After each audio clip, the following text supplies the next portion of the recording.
Hey folks, welcome to this week's show for Drawn to Whitetails. I'm Drew Ramage. I'm going to be your host this week. On this week's show, we got two turkey hunts for you. The first one will be Blaine Holloman and Paul McBride up in Illinois, and the second portion will be Ella Pearson. We're going to be recapping her youth hunt this past weekend here in Kentucky. Let me set the stage for Blaine's hunt, as it was a great hunt. They can't hunt past 1 o'clock in Illinois, so they had roosted a bird the night before, and they decided to get in there and hunt him the next morning. Well, as you're going to tell from this video, this bird is absolutely fired up. So let's go ahead and join their morning hunt there in Illinois, and we hope you enjoy the show.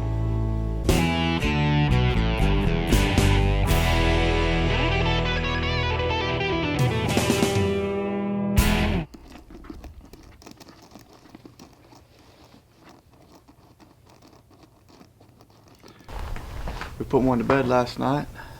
I'm Blaine Holloman, Drawn to Whitetail and Long Bears. Got Paul McBride running the camera for me today. Was a little luck, and if the wind holds out, maybe we can get one. Stay tuned, see what we got for you.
What we got? Dead turkey, baby.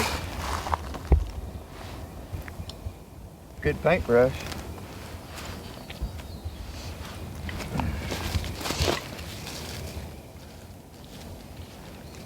Like last year's turkey.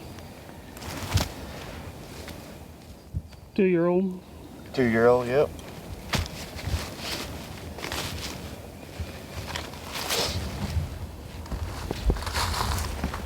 Pretty bird. This is the end result of a good morning hunt we had. Paul got us on this bird. Like I said, me and him did a little crappie fishing yesterday. Come in there, this bird was hammering right before dark, put him to bed.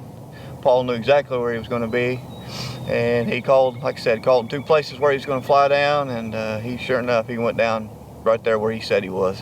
Yeah, I've been watching this bird for a while. I tried to get him to take off work yesterday and come out here, but he couldn't get off, and the time he got off it was too late, and they really didn't say much after they got down yesterday morning. He's been coming through here for the last couple weeks anyway, and actually there's a pretty good flock of them around. They've kind of split up a little bit, but it was a good morning, and I told Blaine, I said I didn't think it would be too hard to get one of them killed on camera. And thank the good Lord that it turned out pretty easy. It doesn't always work the way you got it drawn up, but it worked pretty good today. Yeah, we couldn't get a lot of footage because they were over the hill. They just right over the hill. We sat down just a little low. We couldn't help that. There's no other place to set up. Yeah, the way this sets up here, if we'd have got up closer, on top of the hill, we'd have been right underneath him and probably spooked him off the roost. We didn't want to do that, so we had to back off of him a little bit and set below the bird. I hate doing that, but I knew once he's seen the decoys over here on this other little ridge that he couldn't take that, even if he had them hens with him. I mean, they just been coming out here every day, and they want to come this way anyway. And that's a good tip. If you know where they want to go, just get in front of them. You don't have to call a whole lot. Eventually, they're going to make it your way. If you'll notice, when that bird flew down, he flew down to the field. He sat there and he gobbled. He really gobbled. He wanted these hens to come to him, and that's how it works in nature. Is the gobbler gobbles and the hen is supposed to go to them. So we kind of try to reverse that and have him come to us. And if you'll notice in the footage, I don't know how good I got it, but he flew down, he starts gobbling, and the hens just start coming from tree to tree to tree from way off. Yeah. And then they flew down right with him, and we even had one come from, I don't know, probably a quarter mile across the field here, was coming to him gobbling. And that's how it works in the spring. But we made it work this morning, and patience and persistence. Yeah. And it doesn't hurt to have an Indian Creek choke tube. Yeah, that hammered him. Yeah. He didn't wiggle. Bird didn't wiggle much. It was a devastating blow.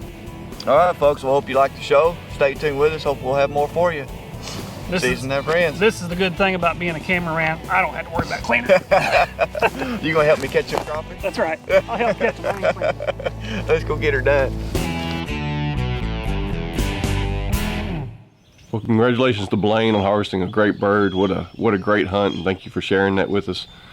2 tips or points that I wanted to take from that hunt is the decoys were just to the right of them. They don't really show up on video, but the birds, where they thought they were coming into the field and where they put the decoys, that Tom had to come by them to get to those decoys. So they put themselves in a perfect position for a shot if that bird came into the set. Worked out beautifully, as you saw.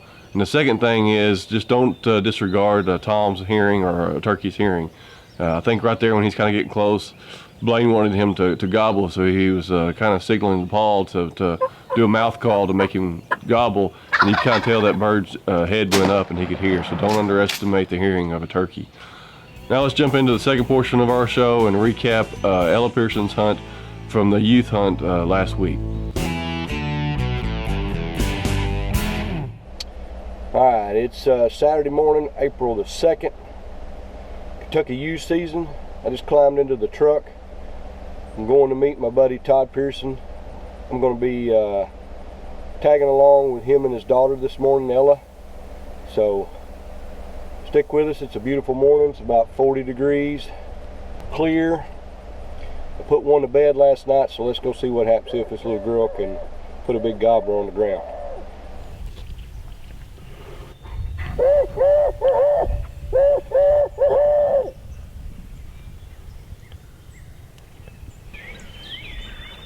on up there on the break the hill.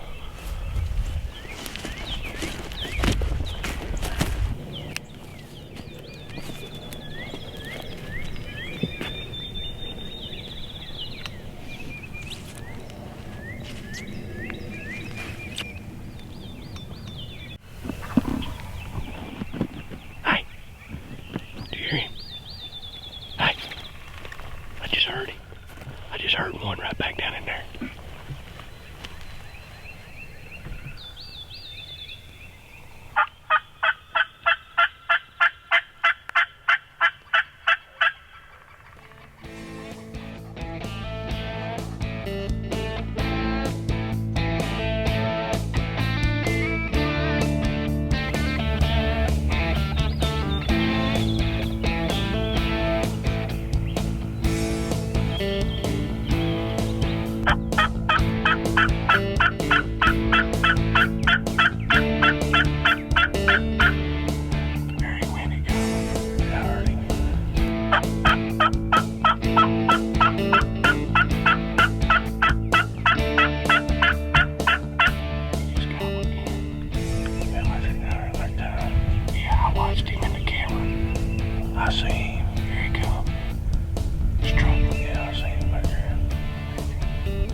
still. I thought you hit him first shot. Well, I can tell you this. I've had a ball. You ain't gonna get no further. You see him out there strutting. Huh? I have had That's a what ball. it's all about right there. We ain't done. I'll get you a turkey. You just gotta kill him when I get in there, alright? I love it. Hey, it's a little more difficult than the deer sticking out there, ain't it? That little sucker trying to move around there. Oh, shoot. Then what'd he do? Went around. He went around where? He stopped right out here and then he went around the side of the woods.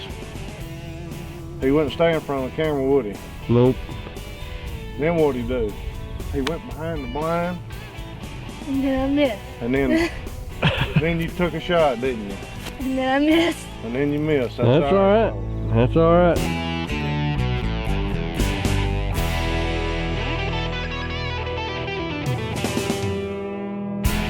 Well, we hope you enjoyed this week's show for Drawn to Whitetails. Come back again next week. We hope to have some more turkey hunting action for you. The season opens here in Kentucky this Saturday, April 16th. And then we got a couple pro staffers, Jeremy Case and Josh Yancey, they're going to be in Kansas for most of the week. So with all that action happening, maybe, just maybe, we can get some more toms on the ground. My scouting this morning has been a little bit of washout. You may well hear the rain on the tin here. Birds have been a little quiet and they haven't shown themselves. But anyway, we're going to keep scouting, maybe get a beat on one so we can put the smack down on him on opening morning. So before I get too wet here, we're going to go ahead and end this show. Thank you for joining us. And remember, the season never ends.